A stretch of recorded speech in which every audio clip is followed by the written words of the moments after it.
제이시 라일이라고 하는 분이 쓴 이 작은 소책자를 여러분에게 좀 소개를 하고요. 이 책에 나와 있는 핵심적인 내용들을 여러분과 같이 좀 공유하면서 수요 신앙 강좌를 진행하려고 합니다. 저희가 금요일은 이제 기도회로 조금 더 특성화하려고 하고요. 수요일은 어떤 신앙을 좀 중요한 주제들을 좀 강의하는 수요 신앙 강좌로 준비를 하던 차에 오늘 저희가 좀 어떤 내용을 다룰까 하다가 이 부모가 자녀를 신앙으로 양육한다는 게 어떤 것인지에 대해서 이 제이시 라일이라고 하는 1800년대를 살았던 굉장히 중요한 한 분의 이야기를 가지고 그분의 지침들을 가지고 한번 같이 고민해보는 시간을 가지려고 합니다. 먼저 저는 제가 가장 어려워하는 이제 이 강의의 주제가 두 가지가 있습니다. 하나는 부부가 어떻게 서로를 사랑해야 되는가라는 주제가 저한테 굉장히 어려운 주제이고요. 다른 하나는 자녀를 어떻게 양육해야 되는가, 특별히 신앙으로 양육해야 되는가라고 하는 이 주제가 대단히 저에게 어려운 주제입니다. 왜냐하면 이 두 영역에서 저는 잘했던 기억이 별로 없기 때문이죠. 저희 아내가 저를 이렇게 보고 있지만 제가 훌륭한 남편인가 물어보면 늘 저는 이렇게 마음이 어두워지고 이렇게 답답해지고요. 또 저희 자녀들이 또 저를 보면서 이렇게 어떻게 볼까, 과연 훌륭한 믿음의 아버지로 볼까라고 생각할 때 또 제 마음에 약간 답답함이 있습니다. 저는 어떤 의미에서 이 부부에 대해서 또 자녀에 대해서 잘 강의할 만한 자신이나 어떤 당당함이라고 하는 부분이 부족합니다. 그런데도 불구하고요, 이 주제가 너무나 중요한 주제이기 때문에 강의하지 않을 수 없는 주제이기도 하죠. 왜냐하면 이 부부와 자녀라고 하는 이 주제는요, 하나님께서 만드신 이 땅에 있는 두 공동체 중에 하나이기 때문입니다. 그러니까 하나님께서는 이 땅에 두 개의 공동체를 만드셨는데요, 하나는 가족이라고 하는 공동체를 만드셨고 다른 하나는 교회라고 하는 공동체를 만들었습니다.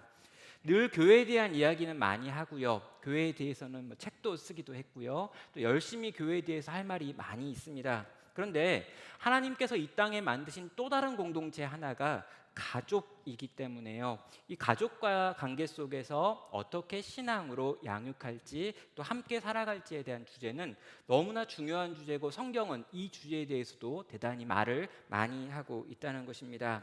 그래서 이렇게나 중요한 주제이기 때문에 계속해서 반복적으로 다양한 방식으로 살펴볼 필요가 있는데요.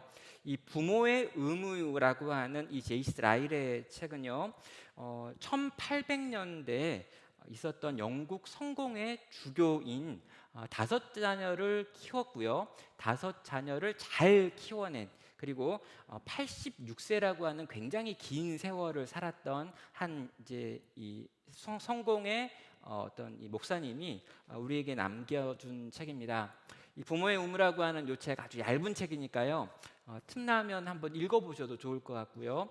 제가 이 책을 고르게 된 이유는 제가 굉장히 좋아하는 제 이제 후배 목사님이 1년에 한 번씩 꼬박꼬박 이 책으로 1월 달에 읽으면서 올해 우리 아이들을 이 원칙과 지침을 가지고 세워야겠다, 키워야겠다라고 하는 걸 매 해마다 다짐한다라는 말을 들으면서 저도 이 책을 읽게 되었고, 이 책에서 몇 군데 굉장히 중요한 찔림이 있었기 때문에 여러분과 나눕니다.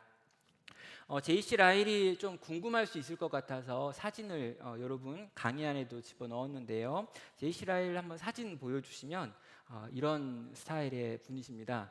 여러분 딱 보는 순간 다인 아니야 이런 느낌인데, 그 당시 분들은 다 수염을 저렇게 길러가지고 이 사람인가 저 사람인가 알 수 없는 다 비슷비슷한 느낌입니다. 1816년에 태어났습니다. 1816년에 태어나가지고 영국에서 태어났고요. 또 성공회에서 이제 주교가 되어서 오랜 세월 동안 이제 목회 사역을 했고요. 1900년 6월달에 죽었습니다. 굉장히 긴 세월. 그 당시 기준으로 보면 아주 장수한 분이고요. 또 5명의 자녀를 낳아서 키웠는데 그 자녀들 역시 굉장히 중요한 기독교의 어떤 획을 그은 분들이 되었기 때문에 이분이 자기가 했던 경험, 그리고 수십 년 동안 교구 사역을 하면서 만났던 여러 신앙의 가정들을 보면서 어떻게 하면 우리의 자녀들에게 신앙을 전수할 수 있을 것인가라는 고민 속에서 이 책을 인생의 노년기에 남기고 있습니다. 그래서 한번 이 내용을 같이 보자는 거죠. 이 책의 시작에서는요, 마땅히 행할 길을 아이에게 가르치라. 그리하면 늙어도 그것을 떠나지 아니하리라라고 하는 이 잠언 22장 6절에 있는 교훈으로 시작하고 있습니다. 그리고 이 잠언에 있는 교훈이 너무나 유명해서 거의 대부분의 그리스도인들이 이것을 알고 있지만 많은 사람들이 이것을 진지하게 생각하고 있지 않다라고 하는 문제 의식을 던지고 있죠. 마땅히 행할 길을 아이들에게 가르치라라고 성경은 분명하게 말했는데 아이들에게 가르치지 않더라는 것입니다. 그래서 이 자녀들이 신앙의 후대들이 그 신앙에서 떠나가는 일들이 너무나 많은 결과가 발생하더라라고 말하며 이제 이 마땅히 행해야 될 그 길을 가르치는 것이 무엇인지에 대해서 17가지 지침을 만들고 있습니다. 이게 1800년대에 쓰여진 책이다 보니까요. 그럼 이 책이 과연 오늘날 이 시대 우리의 상황과 적실하냐라고 하는 질문을 할 수 있죠. 세상이 너무 많이 바뀌었다라고 말하면서 그 책에 있는 논리들이 안 통하지 않을까요? 라고 생각하는 분이 있을 수 있다는 겁니다. 그래서요, 제가 11페이지에 나와 있는 내용을 여러분에게 잠깐 인용을 해보도록 하겠습니다. 이 내용은 1880년대에 쓰여진 책입니다. 1880년대의 현상을 묘사한 글이에요. 인류 역사상 지금처럼 자녀 교육에 대한 열정이 뜨거운 적도 없었습니다. 여러분, 이게 지금 우리한테 하는 말 아닌가요? 이미 수없이 많은 이론과 방법들이 개발되었지만 하루가 멀다 하고 새로운 이론과 체계가 등장합니다. 청소년과 어린 아이를 대상으로 하는 책들이 쏟아져 나옵니다. 그러나 우리의 현실은 어떻습니까? 대부분의 자녀들이 마땅히 받아야 할 교육을 받지 못하고 있습니다. 그러다가 성년이 되면 하나님을 떠납니다라고 말하죠. 1880년대 영국에서 지금 영국에 있는 상황을 바라보면서 한 목사가 쓴 글이 바로 이런 내용이라는 거죠. 오늘날 이 시대의 한국교회, 지금 우리가 경험하는 우리의 자녀들을 볼 때 느끼는 느낌과 너무나 유사한 느낌이 여기에 있고요. 이러한 때 이러한 상황을 보고 있었던 이 이제 늙은 노년의 목회자가 우리에게 이런 상황 속에서 마땅히 행해야 될 길을 가르치기 위해서 17가지 지침을 여러분에게 좀 들려줄 텐데 그걸 듣고 한번 실천해 보십시오라고 권면하고 있습니다. 자, 먼저 이 이야기를 하기 전에요, 한 5가지 정도 주의 상황이 있습니다. 뭐냐면요, 내가 의무를 제대로 알고 있는지 그 의무를 힘써 행했는지에 대해서 먼저 살펴보라는 거예요. 나 자신을 먼저 돌아보라고 이야기를 하고 있습니다. 또 자녀를 둔 부모만의 문제가 아니라 모든 성도가 이 문제에 대해서 고민해야 된다라고 이야기하죠. 내가 자녀가 있건 없건 간에 나는 어떻게든 이 하나님의 다음 세대라고 하는 자녀들과 직간접적인 연결이 되어 있기 때문에 어찌하였건 간에 우리들도 대부분 자녀가 없다 할지라도 이 부분에 대해서 알고 있어야 한다라고 말합니다. 먼저 자기 자신에게 적용을 하고 남을 비판하는 데는 사용하지 말라라고 주의를 해요. 그러니까 우리 집 자식에 대해서는 잘 모르는데 저 집 자식은 진짜 문제가 많다 그러면서 다른 사람을 정죄하는 도구로 요 툴들을 사용하지 말 것에 대해서 권하고 있고요. 또 단순하고 직설적으로 말한다고 무시하거나 거절하지 말 것을 요구하고 새로울 것이 없는 것 같다고 해서 그냥 지나쳐 버리지 말라라고 하는 권면도 하고 있습니다. 그러니까 이 제이시 라일은요, 지금 아주 단순하고 직설적으로 이야기하겠다라고 이야기하는 거예요. 세련되고 멋있고 수사적으로 말하지 않겠다라고 말합니다. 아주 단순하고 직설적으로 말할 텐데 제발 들으라고 이야기하는 거고요. 이 이야기는 옛날부터 해왔던 이야기인데 또 할 건데 새롭지 않을 거야. 그런데 이 새롭지 않은 것이 너무 중요하기 때문에 이걸 지나치지 말고 염두에 두고 이 내용들을 읽어갈 것을 요구합니다. 자, 이런 주의사항을 가지고요, 한번 이 17가지 지침들을 하나씩 살펴보도록 하겠습니다. 첫 번째 1번은요, 자녀가 원하는 대로 하도록 내버려 두지 말라. 그들이 마땅히 행해야 할 방식을 따라 살도록 훈련시키라 라고 하는 내용입니다. 여러분, 자녀가 원하는 게 있는데 자녀가 원하는 게 애한테 해줘야 될 일이 아니라 하나님께서 이 자녀를 통해 원하시는 것을 이 자녀에게 할 수 있도록 만드는 것, 이게 부모가 신앙을 가지고 있다면 해야 될 첫 번째 교육의 원칙이라는 거죠. 여러분, 자녀에게도 죄가 있고요. 이 죄로부터 나오는 고집이라고 하는 게 있기 때문에 이 고집을 꺾는 것이 양육의 첫걸음이다라고 하는 강조를 하고 있는 겁니다. 두 번째로요, 모든 다정함과 애정과 인내로 자녀를 훈련시켜야 한다라고 이야기하죠. 여기 보면은요, 부모가 자녀를 얼마나 사랑하는지를 자녀가 느껴야 한다라고 이야기합니다. 내가 하는 모든 훈육이 나를 사랑하기 때문에 하는 훈육이다, 나를 행복하게 만들기 위해서 하는 훈육이다라고 하는 걸 느낄 수 있도록, 먼저 자녀가 충분히 사랑받을 수 있도록, 그 사랑을 느낄 수 있도록 그 부모가 열심을 내고 친절히 행하고 또 마음을 얻기 위한 사랑의 행동들과 표현들을 해줘야 한다라고 이야기하는 거죠. 아직은 어리고 유약한 존재이기 때문에 인내를 가지고 아주 섬세하게 이 아이들의 필요를 돌보는 사랑의 시간이 많이 있어야 된다라고 이야기를 합니다. 그러니까 이 아이들을 훈련시키기 전에 먼저 이 아이를 내가 사랑한다라고 하는 걸 이 아이가 경험할 수 있도록 해주는 것, 이게 두 번째 원칙이죠. 세 번째 원칙은요, 자녀를 형성하는 많은 부분이 나에게, 부모에게 달려 있음을 항상 기억하라라고 권면하고 있습니다. 그는 이 세 가지로 이야기하는데요, 가장 이 인간에게 영향을 많이 미치는 것은 본성이라고 이야기합니다. 이 본성은요, 날 때부터 죄 가운데 태어났기 때문에 나오는 죄성에서 나오는 본성이에요. 이 책에서는 이 본성이라고 하는 단어를 굉장히 악하게 사용하고 있고 죄의 영향이라고 쓰고 있습니다. 그런데 이 본성이 인간을 어떻게 움직이는 가장 강력한 것 중에 하나인데요, 이 본성보다 더 강력한 게 있습니다. 은혜라는 거예요. 이 죄된 본성 가운데 하나님의 은혜가 임하면 이 본성이 변화되고 바뀔 수 있다라고 하는 이야기를 합니다. 그런데 이 본성과 이 은혜라고 하는 거는 그 부모가 만들어줄 수 있는 건 아니라고 이야기해요. 하나님의 주권적인 역사가 은혜를 통해서 임하는 거고요, 본성은 날 때부터 아담의 후예이기 때문에 있는 겁니다. 그래서 본성과 은혜라고 하는 것이 사람을 구성하고 있는데 그 다음으로 중요한 건 교육이다. 교육은 사람에게 엄청난 영향을 미칠 수 있고, 특별히 부모가 하는 교육은 자녀에게 그런 영향을 미친다라고 이야기하며 부모의 교육이 얼마나 중요한지를 강조하고 있습니다. 자녀가 알아서 잘할 거다, 커가면서 점점 나아질 거다, 아니면 내버려 두면 괜찮아질 거야 라고 생각을 하고 있다면 그건 틀렸다고 이야기하는 거죠.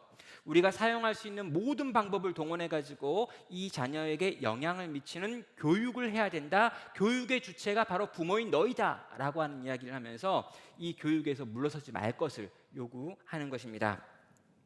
네 번째로요, 자녀의 영혼이 가장 소중하다라고 하는 사실을 항상 기억하라고 도전하고 있습니다. 여기서 강조점은요, 영혼이라고 하는 요 단어에 있죠. 자녀가 가지고 있는 많은 것들이 있습니다. 우리는 자녀의 건강이 중요하다라고 생각을 하고요, 몸이 중요하다라고 생각하고요, 정신이 중요하다라고 생각을 하고요, 마음이 깨지거나 상하면 안 된다라고 생각을 합니다.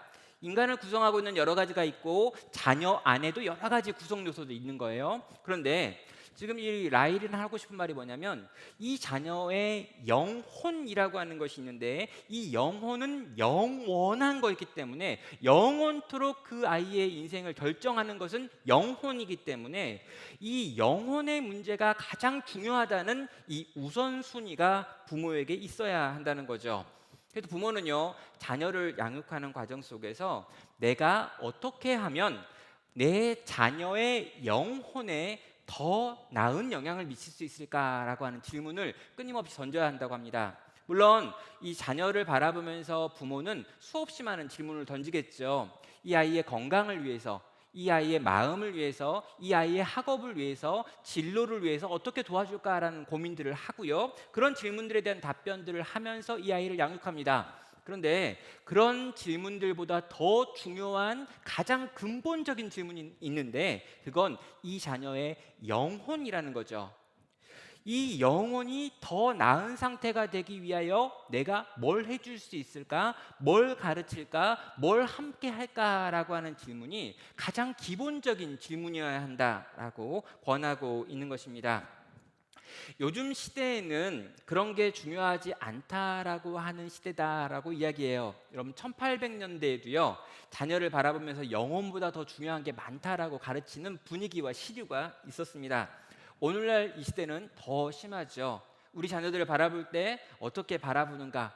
우리 자녀가 공부를 잘해가지고 좋은 대학 가야 되고 좋은 데 취업해야 되고 이런 여러 가지 복잡한 더 많은 필요들이 있어가지고 여러분 이 많은 질문들 때문에 본래 가장 중요하게 성도인 부모가 해야 될 질문인 우리 아이의 영혼의 문제에 대한 질문을 하지 못하고 있다면 우린 이 우선순위가 잘못된 질문을 지금 하고 있다는 것이죠. 우리 자녀의 영혼이 우리의 다음 세대의 영혼이 가장 소중한 것이다 라고 하는 사실을 항상 기억하고 그 질문을 모든 질문보다 앞에 두어야 한다라고 가르치고 있습니다.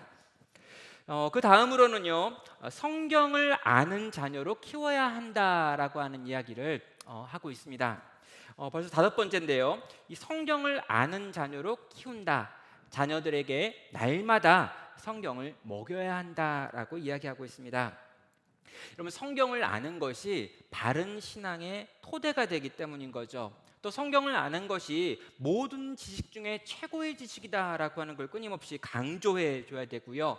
성경을 읽고 성경에 능통하고 규칙적으로 말씀을 읽도록 도와줘야 합니다. 자, 이 일에 있어서 굉장히 중요한 게 뭘까요? 여러분 부모가 성경을 읽지 않고 성경을 능통하지 않으면서 자녀가 성경을 읽고 성경에 능통한 사람이 될 거라고 하는 기대를 하지 말라고 이야기해요. 어떠한 경우도 자녀가 부모보다 더 나은 신앙을 가질 거다라고 착각하면 안 된다고 이야기하고요. 이 성경에 관하여 부모가 읽고 부모가 깨닫고 깨달은 바를 나누는 것, 이 말씀을 중요하게 여기는 걸 끊임없이 보여주어야지만 우리 자녀들이 성경을 아는 자녀로 자라갈 수 있다라고 말합니다. 그리고 자녀들과 함께 날마다 성경을 먹고 먹이는 일이 반복적으로 일어나야 한다는 거죠. 그리고 이 성경 전체를 아우를 수 있는 교리의 체계까지 이 아이들에게 들려주고 알려줄 수 있는 것이 부모의 역할이라고 이야기합니다. 여러분 성경을 아는 자녀로 키워야 한다라는 말을 들으면요, 우리는 그건 주일학교에서 하는 거야, 교회에서 하는 거야 라고 생각할 수 있는데 전혀 지금 그것을 교회로 넘기고 있는 것이 아니고요, 가정 안에서 신앙을 가진 부모가 해야 될 일로 지금 설명하고 있는 겁니다.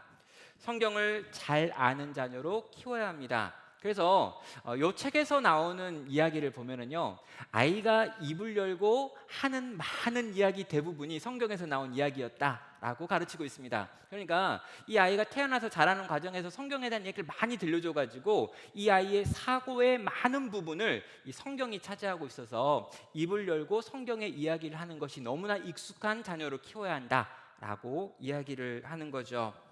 성경을 아는 자녀로 키우는 것 대단히 중요하다라고 말합니다.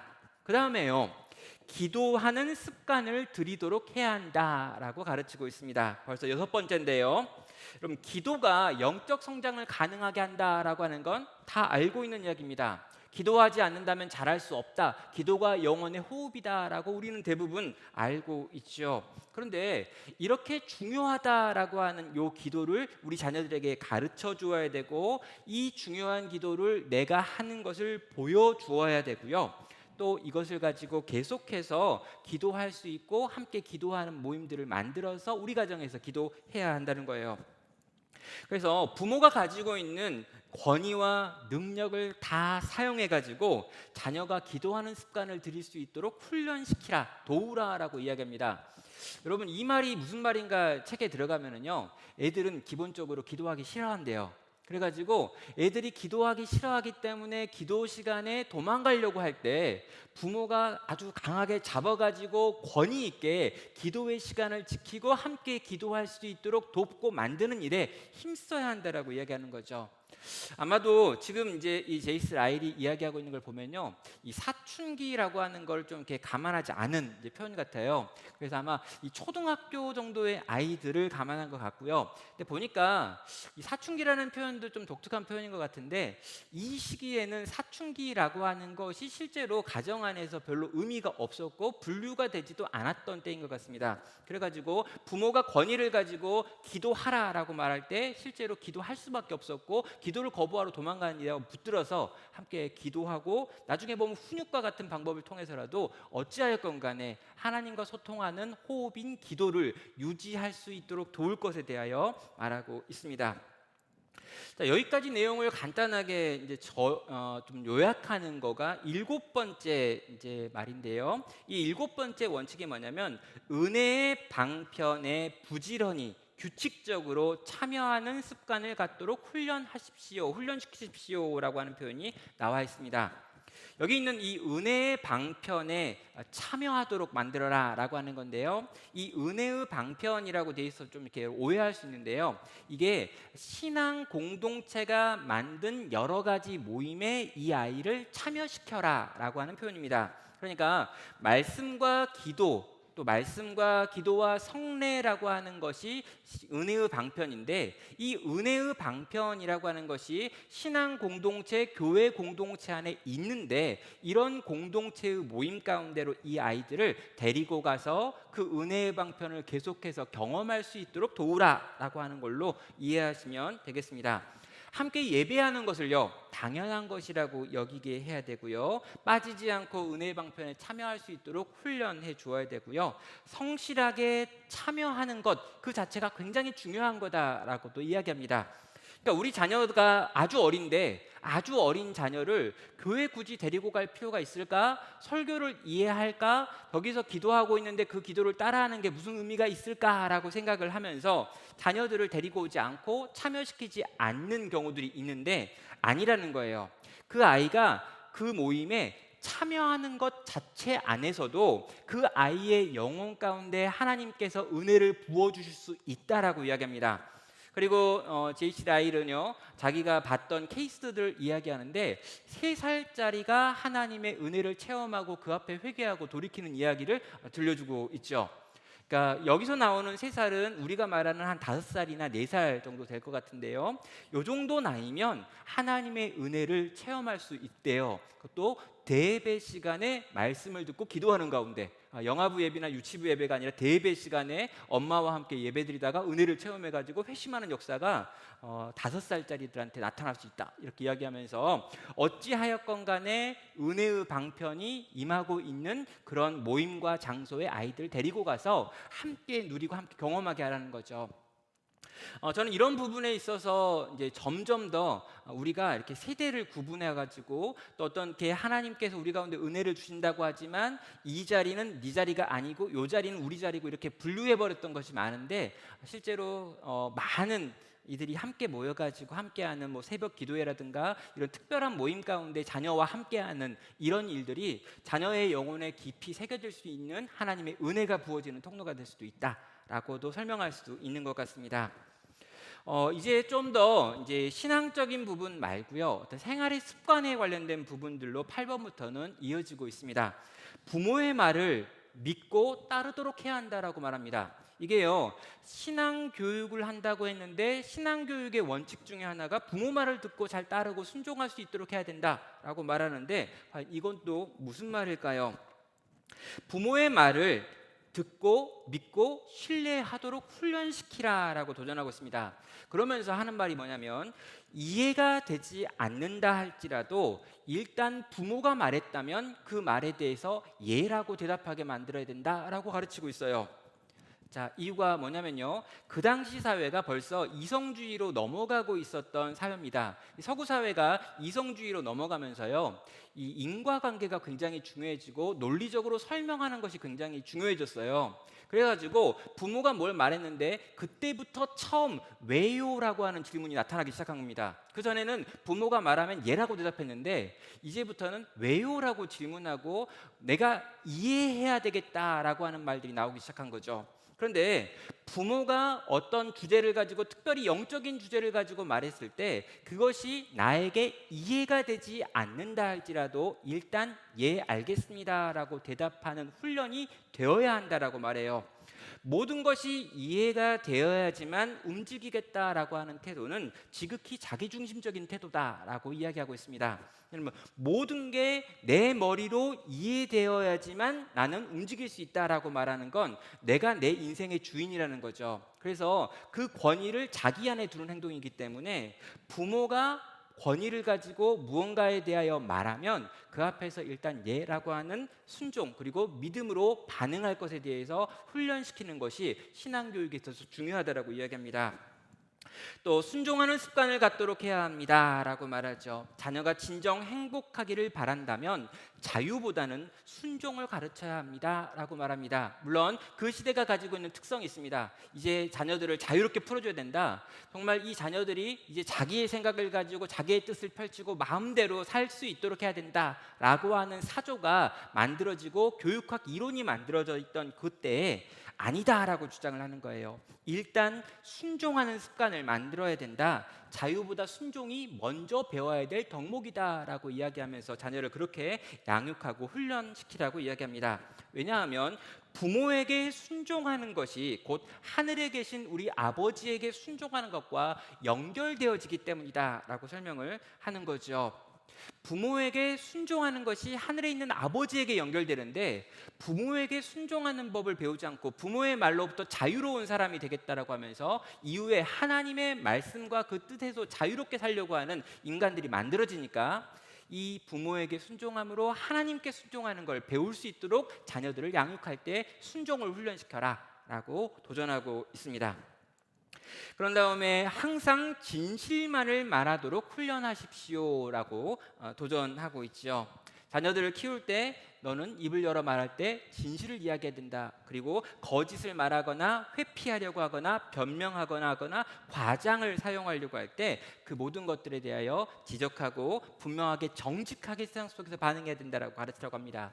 손해보는 상황이 온다 할지라도 정직할 것에 대해서 요구하고요. 손해를 보았지만 정직하게 말하고 행동했다면 그것을 칭찬하라고 권하고 있습니다. 부모가 자녀를 어떻게 양육했었는가라는 것이 이 자녀의 정직성을 통해서 나타난다, 확인되어진다라고 말하는 거죠. 그러면 오늘날 이제 한국의 자녀 교육의 가장 큰 특징이 뭐냐면 이 정직이라고 하는 것이 별로 중요하지 않다고 합니다. 일단은 잘하고, 일단은 더 좋은 점수를 먹고, 일단은 취업을 하고, 일단은 잘 나가가는 것, 성공하는 것, 이게 목표이기 때문에 이 과정을 이루기 위한 방법과 길에서 정직이라고 하는 요소를 강조하는 부모가 거의 없는 게 한국의 교육의 문화라고 해요. 그런데 그러면 안 된다라고 이야기하는 거죠. 진실을 말하도록 가르치고, 진실 때문에 손해 본다면 그 손해를 보라고 이야기하고, 네가 그렇게 손해를 봤으면 부모는 박수를 쳐줘야 된다라고 하는 이야기를 하면서 진실에 대해서, 정직성에 대해서 이야기하고 있습니다.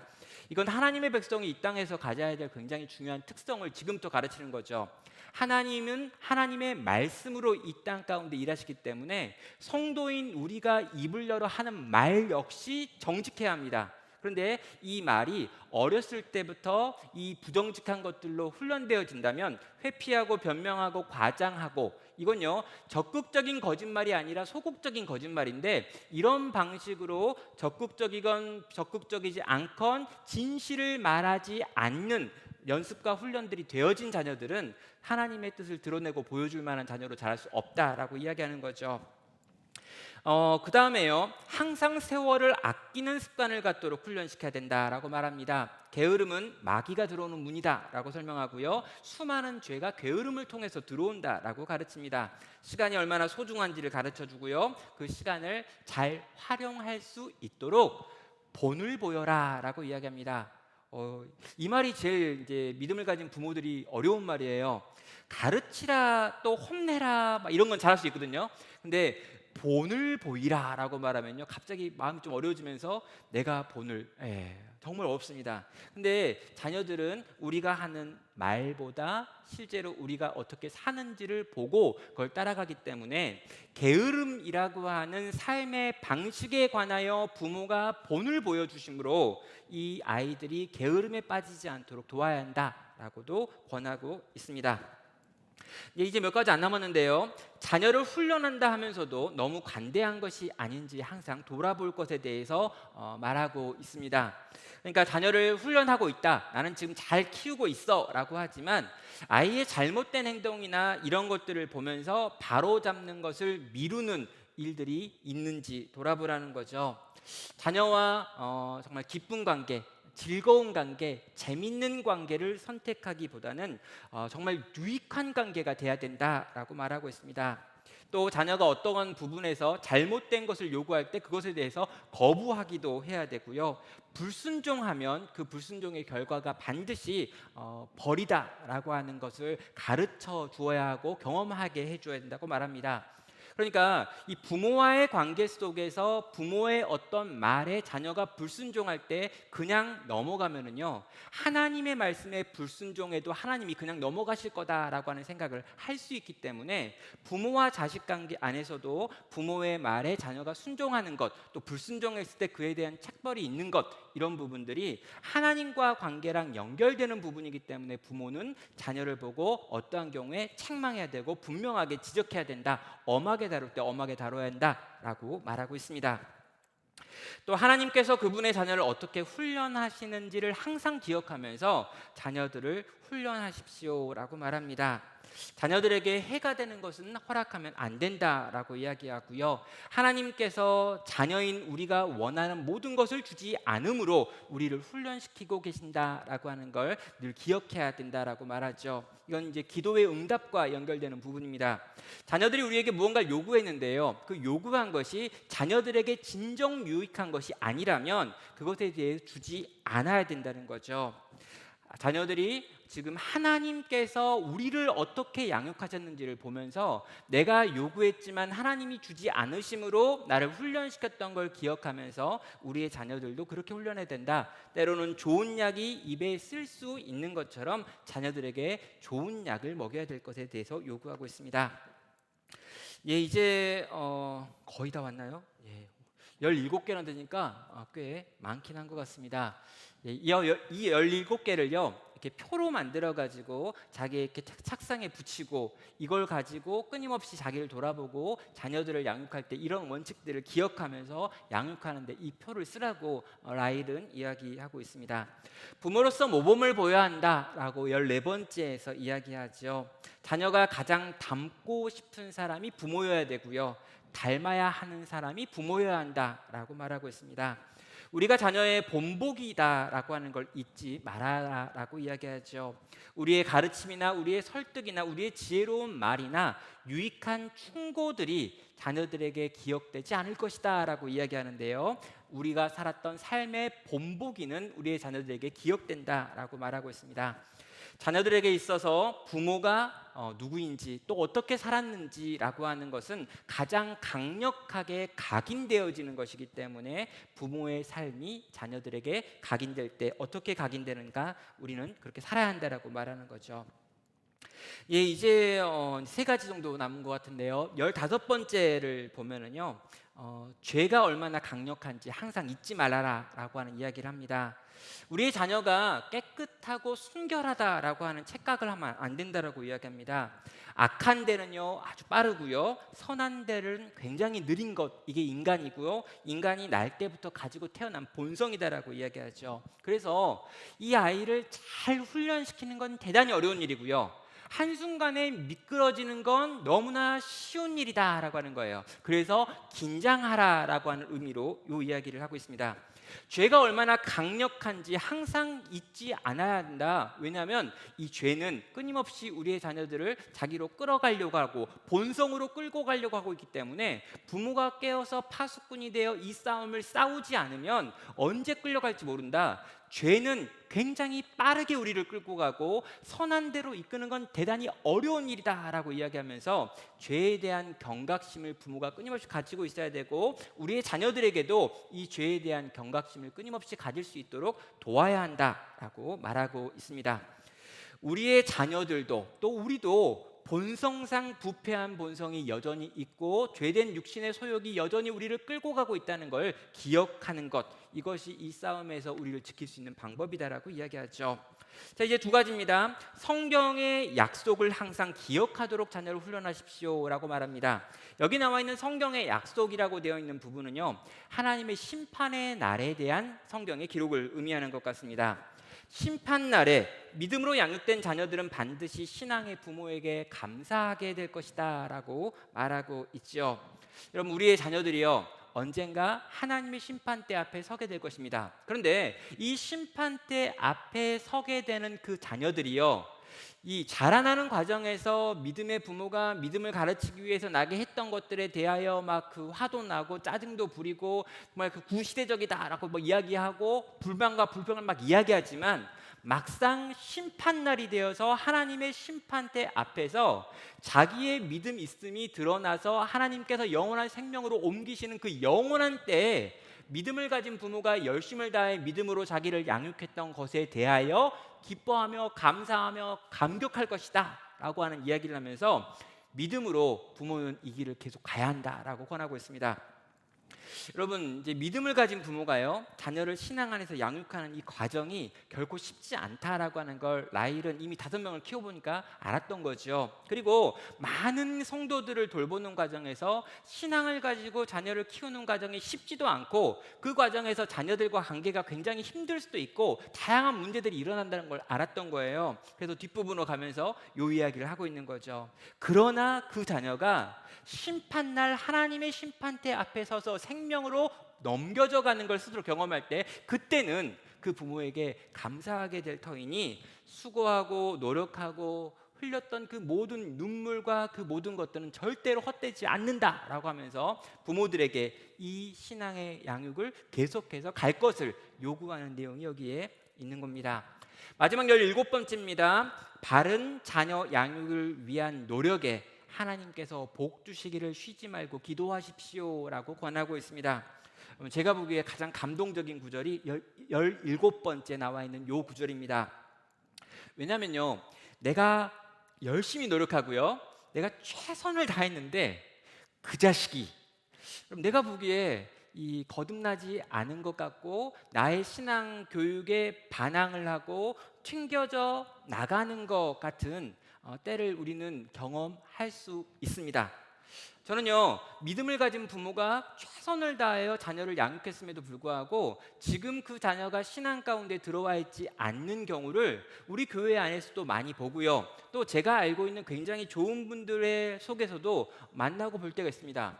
그리고 심지어 여러분, 성경의 인물들을 좀 살펴보면은요, 성경의 인물들 가운데도 그런 분들이 꽤 있어요. 대표적인 게 누굽니까? 사무엘 같은 분이죠.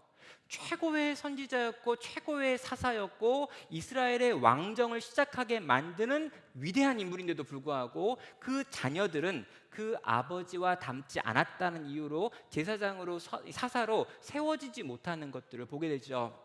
여러분, 솔로몬이 있습니다. 엄청난 솔로몬이 있는데 그 자식은 르호보암이었죠. 예. 르호보암이죠. 그러면 르호보암 같은 경우에도 솔로몬의 지혜와 전혀 무관한 완전 지혜 없음으로 드러났거든요. 그러니까 부모가 아주 탁월한 신앙을 가지고 있고 훌륭한 신앙이 있어도 그 자녀 가운데 그 신앙을 쫓아가지 못하는 경우는 늘 있어 왔습니다. 그래서 여기서 뭐가 나오냐면요, 하나님의 은혜를 구하고 하나님이 우리 아이들 가운데 복 주시기를 끊임없이 쉬지 말고 기도해야 합니다라고 말하며, 우리가 할 수 있는 건 다 하지만 할 수 없는 것들에 대하여 하나님의 은혜를 구하라라고 하는 말을 하고 있습니다. 성령님을 통해 자녀들의 마음에 감화가 있어야지만 열매가 있습니다라고 말합니다. 부모가 해야 될 가장 중대한 의무가 자녀를 위한 기도입니다라고 말하죠. 하나님께서 친히 은혜와 긍휼을 베풀어 달라 담대함을 가지고 계속해서 기도하는 것, 이게 믿음을 가진 부모가 자녀를 위해 할 수 있는 가장 강력하고 가장 중대한 것이다 라고 말하며 17번째 원칙으로 자녀에게 복 주시기를, 여기 나오는 이 복은 그리스도죠. 자녀에게 생명, 영생을 주시기를 그 부모는 평생을 통해서 쉬지 말고 기도하는 방식으로 자녀를 믿음으로 양육하라 라고 말하고 있습니다. 이 17가지의 순서가 어떤 방식으로 만들어졌는지는 잘 모르겠어요. 그런데 이 17개의 순서를 좀 보면은요, 이 앞부분에 있는 건 어린 자식에게 할 수 있는 좀 부분이라면, 이 뒤로 가면 갈수록 이 어린 자식이 아니라 이제 좀 더 컸고 좀 더 반항을 많이 하고 심지어 교회 밖으로 나가버린 자녀들까지 포함하는 내용들이 이 뒤쪽에 나오는 것 같은데요, 이 순서를 한번 염두에 두시면서 이 내용들 차근차근 읽으며 우리의 자녀들, 또 우리 교회의 다음 세대들에게 어떤 것을 어떻게 교육해야 될까라고 하는 부분들을 계속해서 고민해 볼 수 있는 겁니다. 여기까지 했던 17가지 이 원칙들을요 좀 정리하면서요 결론을 맺어보도록 하겠습니다. 은혜의 방편들, 이것들을 부지런히 열심히 계속해서 사용해서 우리의 자녀들을 신앙교육하라라고 권하고 있는 거죠. 분명히 우리 믿음을 가진 부모와 믿음을 가진 어른들이 자녀들에게, 다음 세대들에게 열심히 여기에 나와 있는 17가지 원칙을 가지고 최선을 다하여 신앙을 교육한다 할지라도 그 결과가 늘 우리가 원하고 바라는 그런 방식은 아닐 수 있습니다. 성경 곳곳에 나와 있는 예외의 규정들이 있기 때문이죠. 솔로몬의 아들 르호보암 같은 경우도 그런 경우고요. 반대로 므낫세의 아들 히스기야 같은 경우에도 반대 경우입니다. 여러분, 가장 악한 왕이 므낫세였는데요, 이 므낫세의 아들이 이스라엘을 신앙으로 개혁한 히스기야입니다. 이거 굉장히 신기한 거죠. 그 지혜로운 왕 솔로몬이 있었는데 그 아들 르호보암은 완전 멍청입니다. 그것도 신기한 일이에요. 그러니까 웬만하면 부모를 닮는 게 정상인데 부모를 전혀 닮지 않는 경우도 있다라고 하는 예외가 존재할 수는 있습니다. 예외는 늘 있으니까요. 그런데 지금 이 17가지 원칙을 이야기하는 이유는 뭐냐면 하나님의 보편적인 원리가 있는데 그 원리는 전수라고 하는 원리다라고 가르치고 있는 겁니다. 여기에 외적인 방편이라는 표현을 좀 써보겠는데요, 이 외적 방편이라는 말이 뭘 의미하는 거냐면 그의 몸된 교회에게 은혜를 전달하시는 공적이고 규범적이고 통상적인 방법이라고 하는 걸 외적 방편이라고 얘기합니다. 여러분, 이 외적 방편이라고 하니까 좀 어려운 말 같은데요, 어렵지 않고요.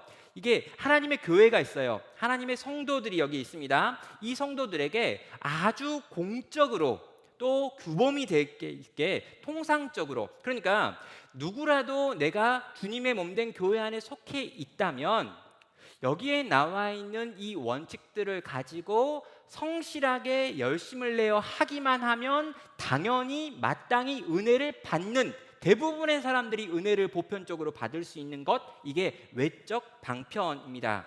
이걸 은혜의 도구들이라고 말하는 이것에 적용을 하고 있죠. 그러니까 말씀을 우리가 보고요, 기도를 하고요, 성찬과 세례라고 하는 성례에 들어가고요, 우리가 신앙의 공동체인 교회 공동체 안에서 함께 자라가는 이 시간을 통과하다 보면 공적이고 규범적이고 통상적으로 보편적인 방식으로 대부분의 사람들이 이 하나님의 은혜를 경험하게 되고 그 경험한 사람들이 거듭나서 생명을 얻게 되는 것이 당연하다라고 이야기하는 거예요.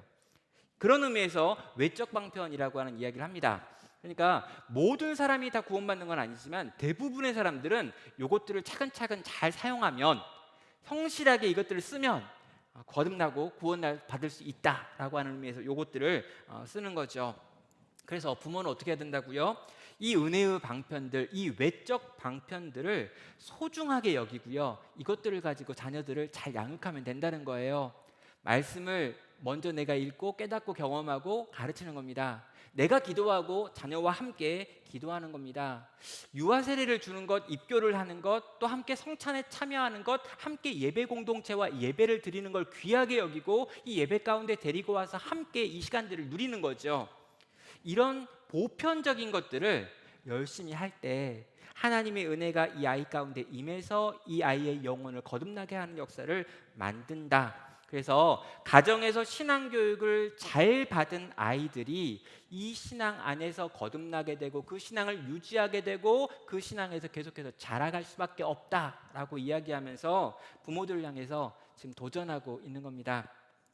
이 사무엘 볼턴이라고 하는 분이 있는데 누군지 모르겠어요. 그 당시에는 되게 유명한 사람이어가지고 다른 사람들이 이 사람의 말을 그냥 인용하면 알았는 것 같은데 지금 우리는 이 사람이 누군지 모릅니다. 근데 이 사무엘 볼턴이라고 하는 사람이 죽을 때 그 자녀들을 앞에 두고 이렇게 말했다고 해요.